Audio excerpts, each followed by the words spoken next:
Tak rugi ke jual katil kunci ni harga 199?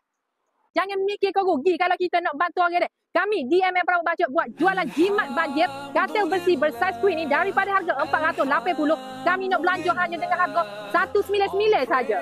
Jadi kepada mangsa-mangsa banjir tu jangan susah hati. Ni je lah cara kami DMM Perawat Bacot ni nak bantu awak-awak semua grab katil ni dengan harga 199 tu pada tarikh 5 dan 6 hari bulan 12 2025. Kami buat ni 2 hari je deh. Jadi hok mana boleh mari hari Jumaat tu, mari hari Jumaat. Tak boleh mari hari Jumaat, mari hari Sabtu. Tapi ada sedikit saja terma dan syarat dia untuk dapatkan katil besi 199 ni.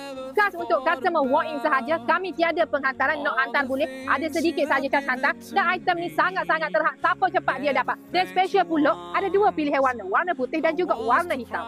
Bukan item tadi je kami bagi dengan harga belanja tu. Semua item dekat dalam kedai kita ni masih berselerot lagi. Sebab tu kami nak bagi dengan harga bantu untuk mangsa-mangsa banjir dek. Jadi jangan lupa pada tarikh 5 dan 6 hari bulan 12 2025 jumpa Mira di DMM Perawat Bacot. Siapa cepat dia dapat. Bye.